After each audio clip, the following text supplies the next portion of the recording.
All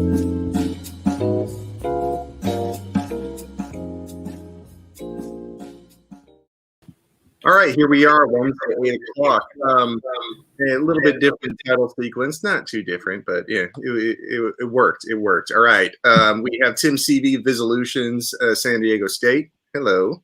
What's up? I'm Jared Kavika Miller. I am your debate coach, communications professor. We're going to be talking about case construction this week, and this is a solid topic to do in the summer because, you know, we have all of the year-long topics are out, and people are working on their affirmatives right now. You know, like they're I don't know, if it were me, I'd be just banging through that first affirmative, and I kind of like collect the negative stuff as I go and put it into a little back file, and then I get to that later. And then do all the negative strategies that I could figure out against what everyone else is doing on their affirmative. So this discussion is pretty timely, I think. Pretty timely. All right. So now one of the things that I want to like get a little old school on this, because places like NFALD, they have requirements, right? They in the rules it says you've got to use stock issues. You got to. And if you don't, you lose, right? So my question to you is, I'm curious about this, because for you, in your case, if you're going to write a case, what stock issue do you come on first? I normally start with harms, because I feel like that's the background. Like that sets up what the issue is. Like that is what needs to be solved.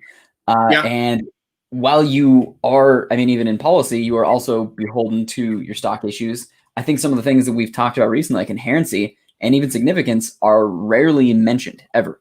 Yeah. I think that usually people kind of lump their inherency and significance into the harms. Like if it is a significant enough and a pressing enough harm, it kind of satisfies the other two, and normally they don't get the issues pushed. So the reason I ask that is because I see a lot of like evidence packets, and I see a lot of affirmatives that start with inherency, because they treat that like the background, that they're kind of like, all right, here's like the evil, in the world is stemming from here. And then they move into just like straight up advantages from there.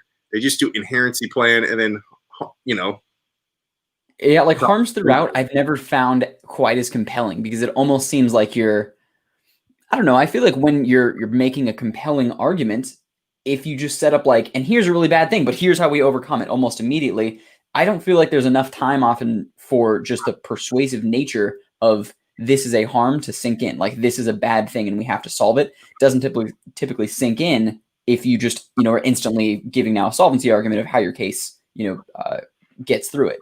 I understand like while those need to be referenced again later. So there's a danger of it becoming redundant, right? If I throw harms up the top and really tear through like why it's such a bad thing, each of my solvency points needs to reference back to something. But I still think that it makes more sense when setting up a case as the affirmative side. You've got to give a really solid reason why your case is the best case.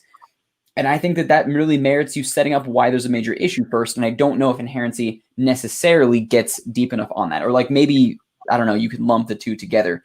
But I think oftentimes when people just glib out like, currently like the world is heating up, and then they run into this really deep case that's solving, like green tech or something, it isn't quite as dramatic of a harm story. I don't know. How do you feel as a judge? Do you feel like the harm story matters at all, or do you care? I mean, they still kind of get to it like later on in the body of their speech, right? They kind of say, here's the problem, and this is why the plan solves. Here's another problem, this is why it solves. And so they just kind of list out the advantages. So it becomes like an explanation about why you're proposing the plan. So the inherency comes first, plan text second, and then advantage. It's kind of a variation off of what I'm, like what I teach a lot of people, which is just put your plan up top.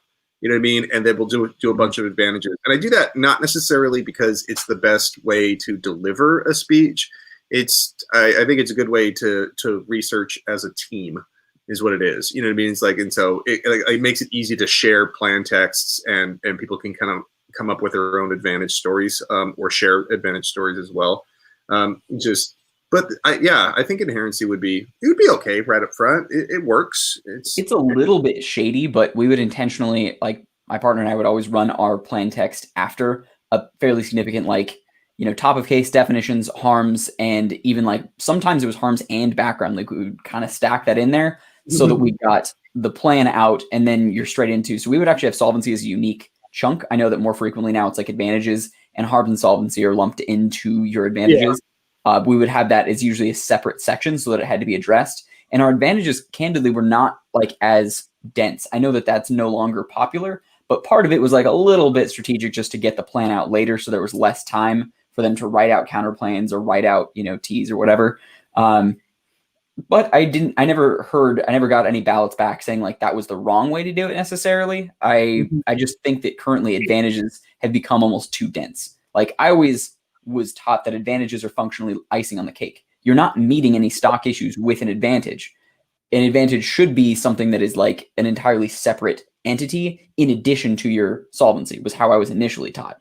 But it seems like advantages are now like the case. Okay, so I think one thing that if you're just running this sort of plan advantage format, that the criteria you just call comparative advantage. And so like the net benefits thing, seems to be, I don't know, I haven't heard that in a really long time. I still hear it, like, especially like in, novice junior rounds, but I don't hear those sort of like explanations about criteria. And so, but you can still use criteria as almost just like a preview, as more than anything else. Like, listen, this is what the debate's going to be like. All right, I'm going to put out a bunch of advantages. These guys over here are going to put out a bunch of advantages to a counter plan or disadvantages to the plan, and that's what it's going to be like. And in the end, whoever has the most wins. All right, let's do this. And so like just like really straightforward. Like comparative advantages as free like all that often. Well, see, I think what happens is way of doing it, if you're going with the policy route, like putting the plan up top, it just makes it easier to sort of, I guess, evaluate the advantages separately, weigh them. Like you could now have, like some critical analysis. It's kind of like, all right, well, there's the disadvantage, and at most we have this many bodies, and here's the advantage, and at least we got this many bodies, and we still outweigh, and so it kind of it's a way of like creating units. You know what I mean? It's like, all right, I got two advantages, and they weigh this each, and you got two disadvantages, and they weigh that each. We win. Yeah. You. See, it seems like solvency is typically like lumped into those, right? So, you've got a case where solvency, I think, has started to take a back seat. Like I guess I see like infrequently will I see solvency presses, and usually solvency is kind of glibbed out like right after plan text, or it's a piece of advantages. I think that it's probably a strategically bad move to put your solvency as part of your advantages, because then you don't really have a whole ton of ground to go beyond it, right? So like very regularly you'll have, some social, really heavy hitting, like these are the points of solvency. It meets these, major, solve these major harms in the world. But then also it creates a bunch of jobs, and like creating jobs doesn't necessarily solve an existing harm necessarily. It definitely doesn't solve anything that you have previously posed as a harm, but like, oh, there's also now like greater opportunity for international collaboration or whatever. Like those little pieces of advantage, I think, are still valuable and useful in that they are distinct from solvency. So you can have this really meaty debate about whether or not the plan actually solves, but sometimes I found that it was valuable, like if you're talking about a weighing mechanism, to have a little bit more weight on one side, because you've got a couple of advantages that are above and beyond and valuable in themselves for that. So it's not a stock issue, but that I feel like can be valuable for weighing. Yeah, so I think that what I've seen is a debate move away from that sort of sole focus, right? Like that there's a singular focus. It's just kind of like, listen, here's a plan. If it's better to do the plan than not do the plan, we should do it. So here's all the reasons why it's better, And so like going through the process of saying, like, oh, like where did we, it's like, what's the one thing that we need to do right now? Instead of dealing with things one at a time, you're just like, here's an action. What are the good things? What are all the bad things? Let's do it. All right. Because that's how we make decisions as a group. And so, that's fair. I mean, have you seen stats? I know that historically it was something like affirmative teams would win like 70% of ballots. I thought that I had heard that had swapped. Is that true? Like, does NPDA or anyone publish that? Like, now this is really just based on personal memory from when I hear what other people say. I don't really I haven't seen nor have I sought out that data necessarily. But from what I hear is on policy that the affirmative wins a majority of their cases. But when you get into like novice parley, it's op, it's neg. You know what I mean? And so I think what it is things like the affirmative just isn't as sure and confident, going in, and so any sort of, and then the negative team kind of goes, oh well, then they strut their stuff, and it just seems like they kind of win based on that confidence. Yeah, and so I don't know, but also the like when you could prepare on a single topic, like the affirmative kind of has this presumption where like the team and the coach were all working together on this thing, so it meets the burden of proof, right? And then now all the burden is on. So like in parley, I think the affirmative still feels a little bit more of a burden than policy does. You know what I mean? That to be, because they don't have everything like flushed out to the fourth and fifth level analysis stuff that you can do when you have really long time to prepare. Sure. Well, I know that there's a slightly different case construction that you historically ran, but now also teach a little bit more. And I think we touched on it quite a few weeks back now. But so the syllogism, I've got a couple of topics that maybe you can give examples, because I think we talked about it like in theoretical terms of what the syllogism style plan is and what that really looks like. But I think it'd be interesting to do some examples if you're down. Yeah. Let me. I might even have to jot down some of my ideas here. Whoops. Okay. There we go. Get my Rocketbook folder here. Okay. Yeah, what are some topics? So I got the USFG should substantially increase investment in carbon coal sequestration. USFG should substantially increase investment in carbon coal sequestration.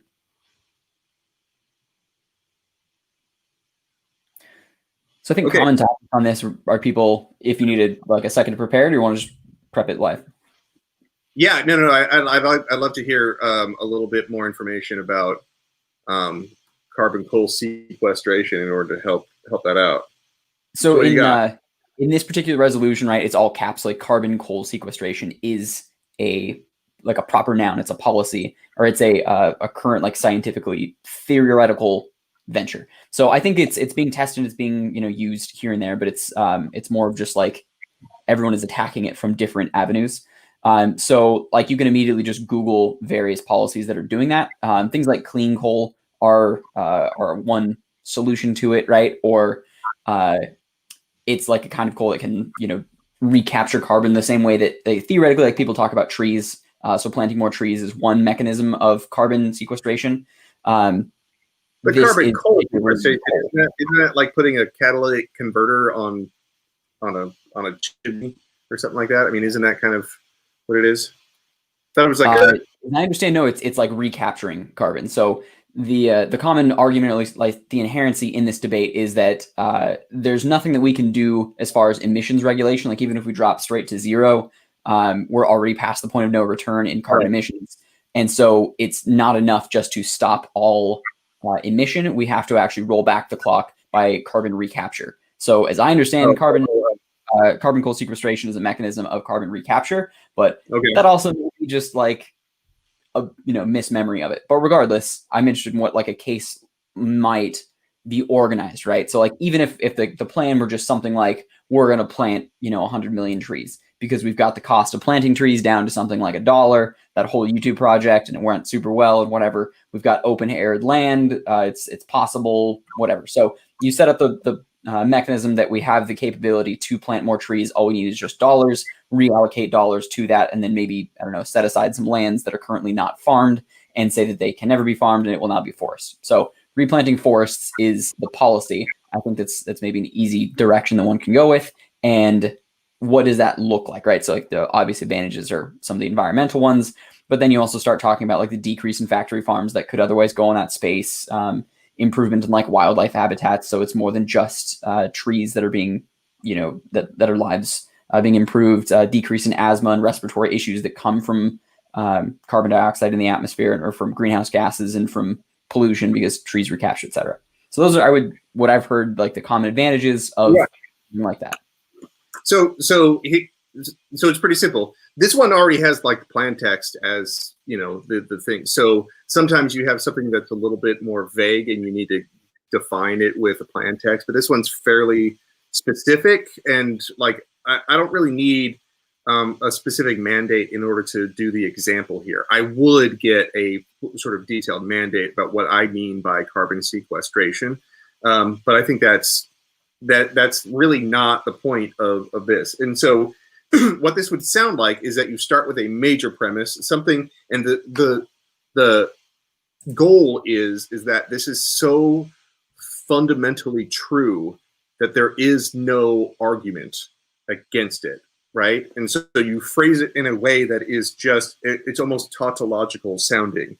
And then you connect it with your plan text, and then you run the plan text at the end. So what you were talking about before, about running plan text right before advantage, is exactly what we did, okay?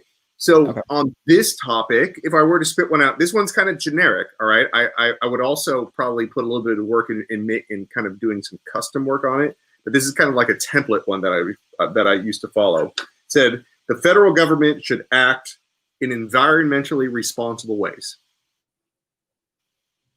Sure. Like, who's going to disagree right? with that? Because yeah. And so now you just let that sink in. You just take a beat right there, and then you say, why is it important for them to do so, right? And you say, and now it becomes like these really generic philosophical reasons why the environment is important. Yeah. Like we're talking about survival, right? But that's where you are hiding your impacts. And so you're starting with your impacts, the fundamental things, all right? And so you say that the environment is fundamental to survival. You back that up with some very nice specific evidence, right? That the federal government has a whole lot of power and it should wield it responsibly. And you explain why, those sort of power dynamics are important. And all these things could be backed up with some heavy hitters when it comes to like thinking and academia and stuff like that. So these are where like the really sort of fundamental arguments come in. And then, so that's your first section of the debate, right? The federal government acted in environmentally responsible ways. Here's 3 reasons why. 1, 2, 3. My second argument is that carbon coal sequestration is environmentally responsible. Okay. See? All right. And now you talk about what it is and how it works, right? For instance, the one that we are promoting is planting trees. I don't know, you said was one of them, right? It's like, so, and for every, hectare of forest, you get this in carbon sequestration. So it becomes a math problem. I don't know, whatever it is, you find it, you put it in there. So carbon coal sequestration is environmentally responsible. Then you say, therefore, the federal government should substantially invest in carbon coal sequestration. We propose that, and now that's where your plan text comes in with the mandate, the enforcement, and then and we do follow it up with like some, in that with a fourth section where we say, here's some additional general advantages to doing this carbon coal sequestration, and that might be where we would spike out of the economic disadvantage. Like we might run an economic advantage, and we would do, like usually we spike out of the DAs that we think we see coming. Sure. Okay. Cool. I like it. So, I mean, at that point, your case is coming out really late out of your case. So, like, they're like, oh, son of a, and like trying to really quickly hash out like what you're actually. I mean, they can start figuring out from like, okay, this is environmentally responsible. Like you can start seeing where that's going. But I like that. That's cool. Yeah, so I think that's why people like. I've Yeah. heard some people call it a narrative. Okay. I'm like, oh, I guess like call it whatever you want. You know what I mean? I didn't make it up, but we did it, and it was fun. I really like it. You know, like looking back after 15 years about how you still kind of, you know, you're paying homage to how people listen to arguments. You know, not just like the technical, like, is the information included, but in what order, and does it, you know, does it really sink in better that way? And I think it does, you know, but it's all anecdotal evidence, in my opinion. Sure. I mean, I think a lot of Parley kind of is, but that's where it's so easy to be like this, just logos heavy. If you have more stats on the other side, you will persuade the judge. I think like misstep. Yeah. Judges are still human beings that are still persuaded by things that are not just like volume on the flow necessarily. Like, I think that persuasion will always have some element in debate. So it's really not just a volume game per se there. And I think that's a cool way that you can kind of accomplish both, is having that organization. Yeah, if there's just more people involved, you'll have more sort of, you know, variety of approaches, and that's a good thing. We already see a bunch of variety, and so like if different affirmatives are their own variety, and then there's the critical affirmative. Sure. Completely different, right? You know what I mean? And I still see the same sort of framework, links, implications, and usually alternative as far as how that is constructed. And it's usually in that order. Honestly, how long has it been since I've seen? It might be a couple of years now, but seriously, that's how kind of it was when I was in there. And when I went and watched, you know, around a couple of years ago at that level, it was still the same sort of organization. I think that their arguments have sophisticated, and I really appreciate them. But the structure the role of the ballot is typically tossed in there these days now.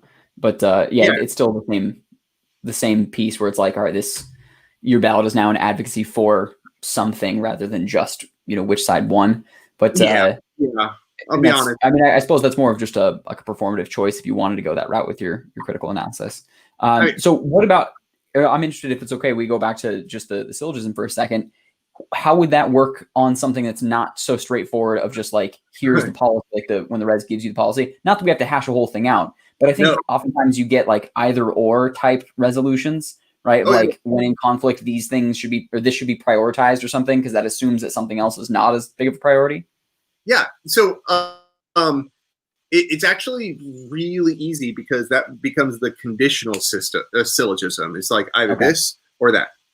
Yeah. Not this, that.